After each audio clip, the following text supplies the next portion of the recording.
हम्म, देखिए कक्षा 10 के बच्चे, आज हम लोगों को फिजिक्स फिर पढ़ाएंगे।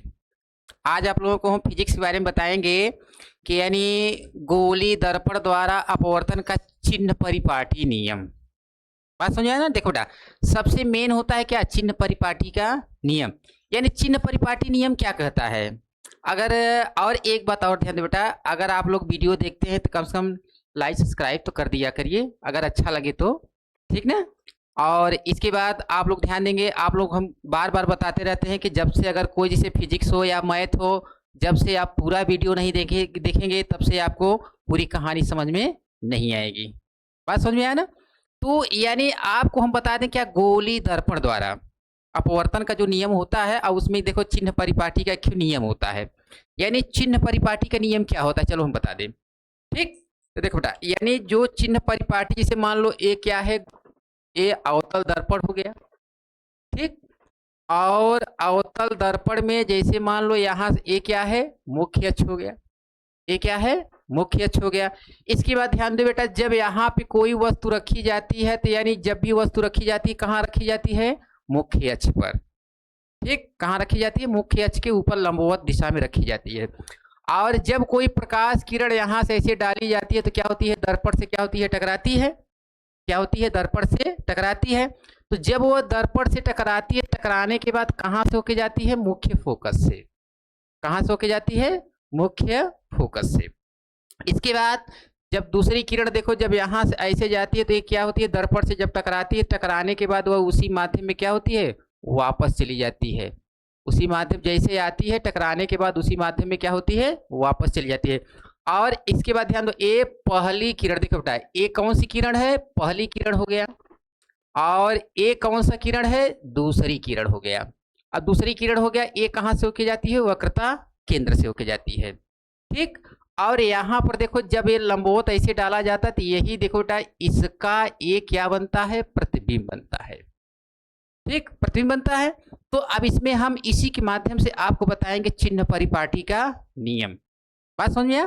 तो मान लो यहाँ पे क्या है, ध्रुव हो गया।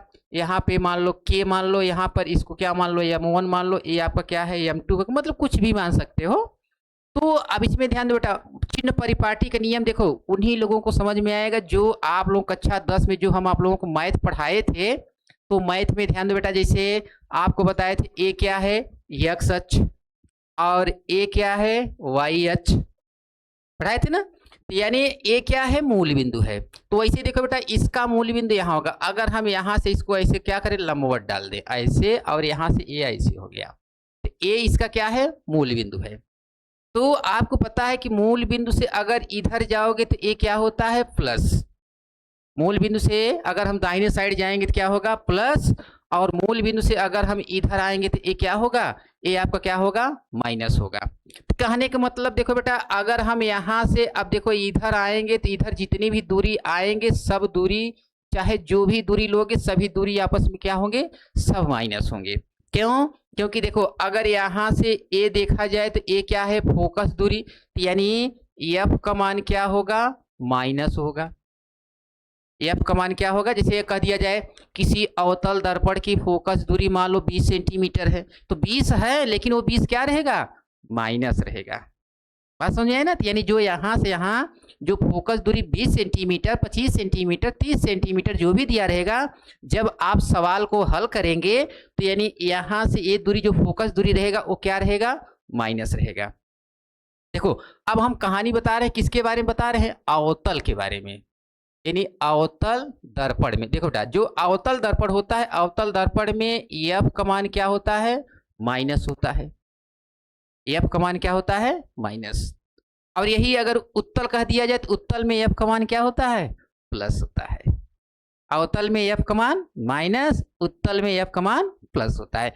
और इसके बाद ध्यान दो बेटा, अब यहाँ से जो प्रतिबिंब ये बना है इसके बीच की दूरी को हम क्या कहते हैं, भी कहते हैं। तो अब यहाँ पर देखो, अब यहाँ से इधर जाओगे तो भी का मान क्या होगा, ए भी माइनस होगा, यानी ऋणात्मक होगा। बात समझिए ना? यानी ए आपका क्या होगा, ऋणात्मक, यानी भी का मान क्या होगा, ऋणात्मक होगा। इसके बाद आपका जो इसके बाद जो आर का मान होता है, आर का मान देखो यहाँ से यहाँ के बीच की दूरी को हम क्या कहते हैं, वक्रता त्रिज्या।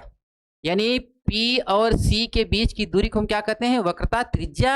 तो मूल बिंदु से अगर इधर आओगे तो क्या होगा, माइनस होगा। जैसे भी देख रहे हो ना, अगर इधर जाओगे तो क्या होगा प्लस, इधर आओगे तो क्या होगा माइनस होगा। तो यानी मूल बिंदु से इधर आओगे तो क्या होगा माइनस, यानी आर का मान क्या होगा, ए भी माइनस होगा। आर का मान ए भी क्या होगा, माइनस होगा। बात समझिए। इसके बाद अब इसमें होता है देखो u का मान, तो u का भी मान क्या होगा, माइनस ए भी होगा, क्योंकि यहाँ से यहाँ की दूरी को हम क्या कहते हैं, u का मान कहा जाता है। यानी आपका u का भी मान क्या होगा, माइनस ही होगा। बात समझिए, यानी ए भी माइनस होगा। इसके बाद ए क्या हो गया, वस्तु की लंबाई, यानी वस्तु की लंबाई, वस्तु की लंबाई को किससे दर्शाते हो, ओ से। तो देखो बेटा, अब ओ जो है, अब यहाँ क्या है, ए मान लो ए अक्ष हो गया, अब ये क्या है, इसके ऊपर है। तो यानी अब मूल बिंदु से अगर ऊपर जाओगे तो ये क्या होगा आपका, धनात्मक होगा। यानी वस्तु की लंबाई क्या होगा, धनात्मक होगा। वस्तु की लंबाई क्या होता है, धनात्मक, यानी ओ का मान क्या होगा, प्लस होगा किसी भी कंडीशन में। देखो क्यों, क्योंकि वस्तु जब भी रखी जाती है मुख्य अक्ष पे रखी जाती है, और जब मुख्य अक्ष पे रखोगे तो मुख्य अक्ष के ऊपर ही इसे रखी जाती है। तो यानी मुख्य अक्ष के ऊपर जब रखोगे तो ये क्या होगा, प्लस होगा। और इसके बाद जो ये आपका प्रतिबिंब बना है, तो प्रतिबिंब कहाँ बना, देखो बेटा प्रतिबिंब, देखो प्रतिबिंब आपका ऊपर भी बन सकता है, नीचे भी बन सकता है। अगर आपका नीचे बनेगा तब तो ये क्या बनेगा, ए माइनस होगा। क्यों, क्योंकि मूल बिंदु से नीचे आओगे तो ये क्या होता है, यानी मूल बिंदु से जब नीचे आओगे तो मूल बिंदु से नीचे क्या होता है, माइनस होता है। इसलिए जो आपका प्रतिबिंब की लंबाई होता है, प्रतिबिंब की लंबाई को हम क्या कहते हैं, आई कहते हैं। तो आई का मान जो है प्लस भी हो सकता है, माइनस भी हो सकता है। ठीक, यानी ये जो आपका प्लस माइनस दोनों हो सकता है। जो प्रतिबिंब की लंबाई है वो प्लस भी हो सकता है और माइनस। हाँ देखो बेटा, प्लस कब होगा, जब मुख्य अक्ष के ऊपर बनेगा। ऊपर कब बनेगा, जब वो आभासी होगा। क्या होगा, जब वह क्या होगा बेटा, जब वह आभासी होगा। आभासी रहेगा तो प्लस रहेगा।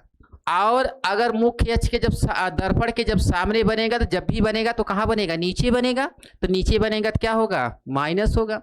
तो माइनस होगा तो वो क्या होगा जानते हो, जब नीचे बनेगा तो ये क्या होगा, वास्तविक होगा। ये क्या होगा, वास्तविक। तो देखो देखो बेटा, वास्तविक आभासी से भी हम पता कर सकते हैं कि आई का मान प्लस होगा कि माइनस। बात समझ में आई ना। जैसे हम कह दें कि यानी जो प्रतिबिंब बना है वह वास्तविक बना है, तो यानी वास्तविक मतलब हो गया कि आई का मान क्या होगा, माइनस होगा। बात समझिए। और आभासी, यानी आभासी मतलब क्या होता है, सीधा होता है। आभासी मतलब क्या होता है, सीधा होता है। और जब वो सीधा होगा तो हमेशा दर्पण के पीछे होगा। बात समझिए। जब वो दर्पण के पीछे होगा तो हमेशा मुख्य अक्ष के ऊपर बनेगा, नीचे नहीं बनता है। नीचे बनेगा तो दर्पण के सामने बनता है, नीचे। बात समझिए ना। दर्पण के, देखो बेटा, अगर दर्पण के सामने बनेगा तो हमेशा नीचे बनेगा, और दर्पण के अगर पीछे बनेगा तो हमेशा ऊपर बनता है। तो और एक चीज और ध्यान दो, जो दर्पण के सामने बनता है वो जब नीचे बनता है तो क्या कहलाता है, वास्तविक। वो क्या कहलाता है, वास्तविक। जब वो वास्तविक रहेगा तो अब देखो इधर से इधर आओगे तो अवास्तविक मतलब क्या होगा, नीचे हो गया। तो जब नीचे हो जाएगा तो क्या होगा, माइनस होगा। और जब वो आभासी होगा, तो जब आभासी होगा तो क्या होगा, ऊपर होगा। तो जब वो ऊपर होगा तो क्या होगा, सीधा होगा। क्या होगा, सीधा होगा। अब मतलब किसी तरीके से घुमा फिरा के अगर क्वेश्चन करे तो आप भ्रमित न हो। हमारे कहने का मतलब क्या, आप भ्रमित न हो, मतलब आसानी से क्वेश्चन को जवाब आप दे सके, मतलब कोई दिक्कत होना ही नहीं चाहिए आपको। जैसे आभासी तो हम बताए थे ना कि जो आपका गोली दर्पण में जो प्रतिबिंब कई बनता है, 8 बनता है। तो 8 जो देखो बेटा, जो आपका एक गोली दर्पण होता है, गोली दर्पण में प्रतिबिंब, गोली दर्पण एक देखो होता है अवतल और एक क्या होता है, उत्तल। हम बताए थे कहानी। तो जो अवतल होता है इसमें देखो 6 बनता है, जो उत्तल होता है इसमें 2 बनता है। जो ये अवतल में 6 ठे बनता है, तो 6 ठे देखो बेटा 5 ठे बनता है क्या, वास्तविक। 5 ठो क्या बनता है, वास्तविक। और 1 ठो क्या बनता है, आभासी। और ये देखो बेटा ये दुई के दोनों क्या होता है, आभासी होता है। ये दुई के दोनों क्या होता है, आभासी होता है। तो अब दिमाग बैठा लो कि जो वास्तविक होगा वो दर्पण के सामने होगा। तो जब वो दर्पण के सामने होगा तो उसकी दूरी काहे में होगा, माइनस में होगा। और जब वो आभासी होगा तो क्या होगा, सीधा होगा। और जब सीधा होगा तो दर्पण के पीछे होगा। तो जब दर्पण के पीछे होगा तो देखो बेटा अब यहाँ अगर दर्पण के पीछे बनेगा तो यानी यहाँ से ए दूरी आपका क्या होगा, ए होगा भी का मान। अगर प्रतिबिंब यहाँ बनेगा तब यहाँ से ए दूरी क्या होगा, भी होगा। यानी अब देखो अगर दर्पण के पीछे बनेगा तो ए भी है, और जब दर्पण के सामने बनेगा तो ए भी है। लेकिन ए वाला भी आभासी के लिए है और ए वाला भी किसके लिए है, वास्तविक के लिए है। और ए वाला भी का मान क्या होगा, प्लस होगा। और ए वाला भी का मान क्या होगा, माइनस होगा। बात समझिए। इसके बाद आप लोग ध्यान देंगे और तुम लोग थोड़ा सा एक जगह और डिस्टर्ब हो जाते हो। जैसे सवाल लगाते हो ना, सवाल में देखो बेटा सवाल में ए नहीं कहेगा कि भैया कि हम प्लस रखें कि माइनस रखें। सवाल में सीधा कहेगा कि किसी, हाँ उसमें क्वेश्चन कर देगा किसी उत्तल दर्पण की फोकस दूरी इतना है। किसी उत्तल दर्पण की फोकस दूरी इतना, जैसे मान लो किसी का दिया किसी उत्तल दर्पण की फोकस दूरी मान लो 10 है, तो अब उत्तल कर रहा है। तो देखो बेटा अब इसमें कहानी ये समझ जाओ कि देखो अवतल दर्पण और उत्तल दर्पण। तो देखो इसमें जो अवतल दर्पण में जो होता है ए एफ का मान जो होता है ए माइनस होता है। एफ का मान क्या होता है, माइनस होता है। लेकिन जब उत्तल में जाओगे तो एफ का मान क्या होगा, प्लस होता है। एक चीज ध्यान दो। और यू का मान इसमें भी माइनस, यू का मान इसमें भी माइनस। क्योंकि यू का मान हमेशा, क्योंकि वस्तु कहाँ रखी जाती है, दर्पण के सामने। जब दर्पण के सामने रखोगे तो हमेशा यू का मान यही होगा। क्यों, क्योंकि जो वस्तु ये रखी जाती है, देखो इसमें दो कंडीशन, कहीं कहीं बच्चे क्या होते हैं एक जगह आप लोग भ्रमित होते हैं। एक होता है वस्तु की दूरी और वस्तु की लंबाई, दोनों में फर्क है। वस्तु की दूरी देखो बेटा, दूरी का मतलब यहां से ये जितना दूरी पर रखी गई है। बात समझे ना, दूरी का मतलब क्या होता है, कितना, मतलब ध्रुव से कितना दूरी पर रखी गई है। तो मतलब यहां से यहां के बीच की दूरी को यू कहा जाता है। ठीक। और वस्तु की लंबाई, तो वस्तु की लंबाई आपका ए होगा। वस्तु की लंबाई ए होगा तो इसको क्या कहते हैं, ओ कहा जाता है। देखना ऑब्जेक्ट मीन्स क्या होता है, ओ, यानी इसको ओ कहा जाता है। इसे कह दिया कि वस्तु की लंबाई 5 सेंटीमीटर है। किसी अवतल दर्पण के सामने एक वस्तु रखी गई है, उसकी लंबाई कितना है, 5 सेंटीमीटर। 5 सेंटीमीटर का मतलब ओ बराबर कितना दिया है, 5 सेंटीमीटर। तो आप इसमें ध्यान दो, ओ का मान 5 जो सेंटीमीटर देख रहे हो ना, ये 5 सेंटीमीटर जो इसकी लंबाई देख रहे हो बेटा, अब इसकी लंबाई 5 है तो यानी ओ का मान हमेशा क्या होता है, प्लस होता है। ओ का मान हमेशा क्या होता है, प्लस होता है। अब इसका प्रतिबिंब देखो यहां बनेगा नीचे। अब नीचे बनेगा तो आप देखो बेटा, जब नीचे बनेगा तो एक प्रतिबिंब की लंबाई, तो जो प्रतिबिंब की लंबाई होती है, लंबाई आपका, लंबाई को आई कहते हैं। यानी जो आपकी प्रतिबिंब की लंबाई होता है, देखो प्रतिबिंब की लंबाई, यानी प्रतिबिंब की लंबाई को आई कहते हैं। इसका मान माइनस और प्लस दोनों होता है। अगर यहाँ नीचे बनेगा तो माइनस होगा, अगर ऊपर बनेगा तो क्या होगा, प्लस होगा। इस बात का ध्यान रखिएगा, क्योंकि जरूरी नहीं है कि जैसे अब भी का मान जो है, जो भी का मान है, अवतल दर्पण में जाओगे तो अवतल में मान लो भी का मान 5 जगह तो माइनस होगा, 5 जगह तो माइनस होगा। लेकिन जो अंतिम छठवां कंडीशन होता है बेटा, छठवां कंडीशन, वो आपका क्या बनता है, आभासी होता है। तो जब ये आभासी होता है तो दर्पण के पीछे चला जाता है। जब दर्पण के पीछे जाएगा तो वह कंडीशन में भी का मान आपका क्या होगा, प्लस हो जाता है। इसलिए कहते हैं कि भी का मान जो है आपका प्लस भी हो सकता है और माइनस भी हो सकता है। ठीक। लेकिन उत्तल दर्पण में जाओगे तो उत्तल दर्पण में भी का मान हमेशा क्या होता है, प्लस होता है। भी का मान इसमें हमेशा क्या होता है, प्लस होता है। लेकिन अगर इसमें जाओगे तो इसमें देखो बेटा, इसमें जाओगे तो इसमें भी का मान आपका माइनस प्लस दोनों हो सकता है, माइनस प्लस दोनों। क्यों? क्योंकि उत्तल में जब जाओगे तो उत्तल में प्रतिबिंब कई ठे बनता है, 2 ठे बनबे करता है। और जब 2 ठे बनता है तो दोनों क्या होता है, आभासी होता है। और जब आभासी होता है तो आभासी का मतलब क्या हो गया, वो प्लस होगा, तो यानी भी का मान क्या होगा, प्लस हो जाता है। तो अब आप जब सवाल लगाएंगे, देखो बेटा ये 3 ठिनी की जरूरत पड़ता है, किसका मान, यू का मान, भी का मान और एफ का मान। क्यों? क्योंकि आप लोग इसका सूत्र पढ़े थे, क्या पढ़े थे, 1/f बराबर 1/v प्लस 1/u, यही ना पढ़े थे। ये किसका सूत्र है, एक, अच्छा ये बताओ, ये अवतल दर्पण का है कि उत्तल का है, दोनों का वही होता है। चाहे अवतल का हो, अवतल के लिए सूत्र वही होता है, उत्तल के लिए भी सूत्र वही होता है, इसमें कोई दिक्कत नहीं होता है। बात समझ में आया बेटा? अब इसमें ध्यान दो, अब हम आगे आप लोगों को ले चल रहे हैं आवर्धन क्षमता, रेखीय आवर्धन। अब हम आप लोगों को क्या बताएंगे, रेखीय आवर्धन।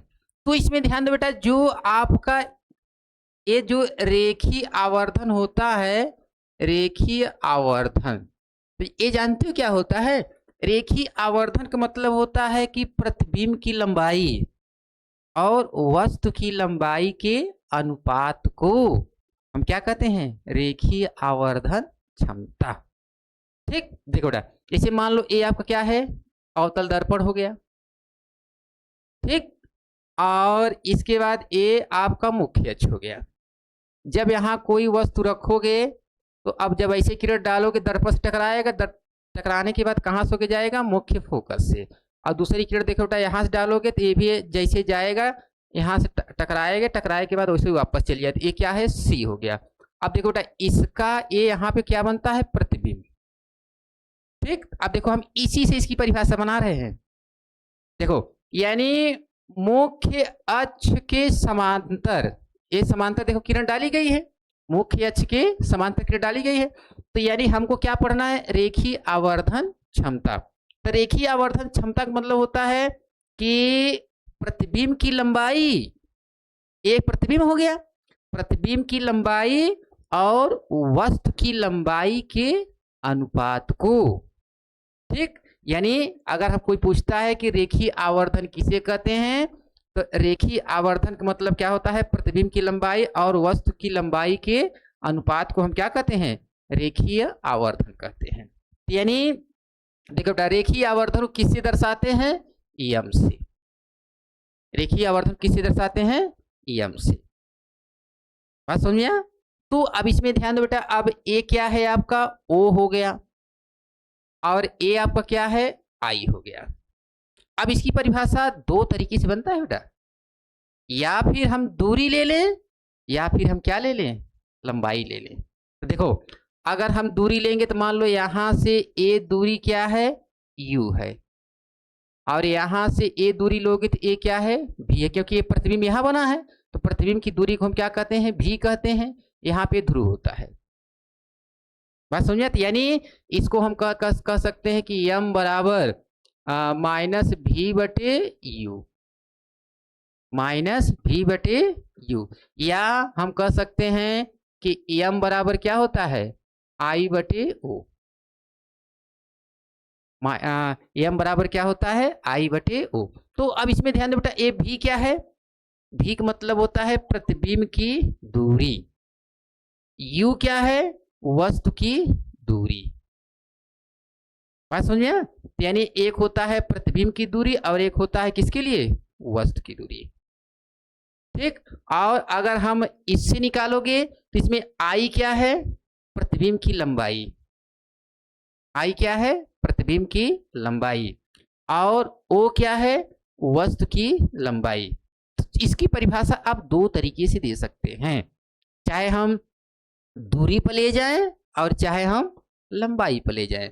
तो अगर देखो बेटा, अगर इससे परिभाषा बनाओगे कि रेखीय आवर्धन किसे कहते हैं, तो रेखीय आवर्धन उसे कहते हैं कि प्रतिबिंब की दूरी और वस्तु की दूरी के अनुपात को रेखीय आवर्धन कहते हैं। इससे बना दो, या फिर उससे नहीं समझ में आया तो इससे बना दो। तो आई का मतलब क्या है, प्रतिबिंब की, अब दूरी नहीं कहेंगे, प्रतिबिंब की लंबाई। देखो लंबाई ए है, ये क्या है, लंबाई। देखो बेटा, अगर दूरी कहोगे तो अब ए लोगे तब, तो यानी इसको क्या कहते हैं, भी कहते हैं, तब एक लिखोगे। अगर हम लंबाई लेंगे तो लंबाई लोगे तो यानी प्रतिबिंब की लंबाई देखो ए होगा, यानी प्रतिबिंब की लंबाई क्या होता है, आई होता है। प्रतिबिंब की लंबाई क्या होता है, आई होता है। और वस्तु की लंबाई क्या होता है, ओ होता है। मतलब इसमें ध्यान बेटा, जरूरी नहीं है कि तुम आई और ओ ही मानो, कुछ भी मान सकते हो, जरूरी है। क्योंकि हम इसलिए मान लिए क्योंकि ओ मतलब क्या होता है, ऑब्जेक्ट होता है। ऑब्जेक्ट मीन्स क्या होता है, वस्तु होता है, यानी वस्तु की लंबाई। और आई मतलब क्या होता है, इमेज होता है। इमेज मतलब क्या होता है, प्रतिबिंब, यानी ए हो गया प्रतिबिंब की लंबाई। यानी कुछ लोग क्या है, एच डैश भी मान लेते हैं। मतलब इसकी लंबाई क्या है, एच है, इसकी लंबाई हम क्या मान लें, एच डैश। तो इसको हम ऐसे भी अगर एच मानते हो तो एम बराबर एच डैश बटे एच, ऐसे भी लिख सकते हो। क्योंकि ए क्या है, प्रतिबिंब, प्रतिबिंब की लंबाई बटे वस्तु की लंबाई के अनुपात को हम क्या कहते हैं, रेखीय आवर्धन कहते हैं। या फिर इसको ऐसे भी कह सकते हो, इसको ऐसे भी कह सकते हो क्या, यानी यम बराबर क्या कह सकते हो कि प्रतिबिंब की दूरी, प्रतिबिंब की दूरी बटे वस्तु की दूरी, ये हो गया। प्रतिबिंब की दूरी और वस्तु की दूरी के अनुपात को हम या फिर इसको ऐसे लिख दो, माइनस भी बटे यू, ऐसे भी लिख सकते हो। अब इसमें क्या है, इसको हम ऐसे भी लिख सकते हैं, आई बटे ओ, ऐसे भी लिख सकते हो। मतलब दो तरीके से इसकी परिभाषा दे सकते हो। यानी जो होता है रेखीय आवर्धन क्षमता, यानी क्षमता का मतलब जानते क्या होता है बेटा, यानी क्षमता का मतलब होता है कि कौन चीज, मतलब प्रकाश किरणों को कौन कितना अधिक मोड़ता है। क्योंकि अभी आप लोग जब लेंस में जाओगे तो लेंस में क्या करता है, एक होता है एक उत्तल लेंस होता है, एक अवतल लेंस होता है। और जो उत्तल लेंस होता है बेटा ना, वो प्रकाश क्या करता है, वो मोड़ता है। और जो अवतल होता है वो प्रकाश क्या करता है, फैलाता है। तो जिसके अंदर जो क्षमता ज्यादा रहेगी, जैसे मान लो उत्तल है, वो क्या करता है, प्रकाश को मोड़ता है। तो उसके अंदर जितना ही मोड़ने की शक्ति होगी, जितना ही मोड़ने की शक्ति होगी उसके अंदर उतना ही क्षमता होगा।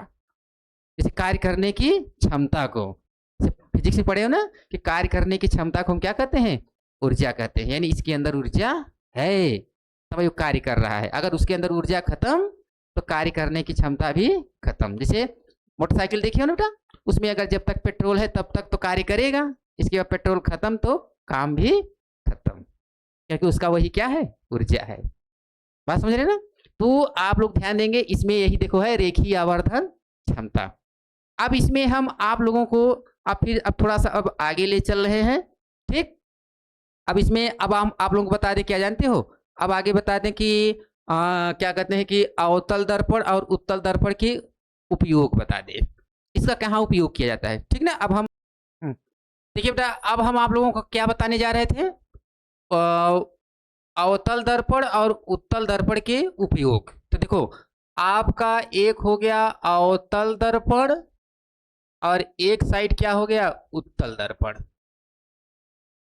ठीक। दोनों का हम उपयोग बता रहे हैं, ठीक ना। बात समझिएगा आप लोग, इसका उपयोग कहाँ कहाँ करते हैं।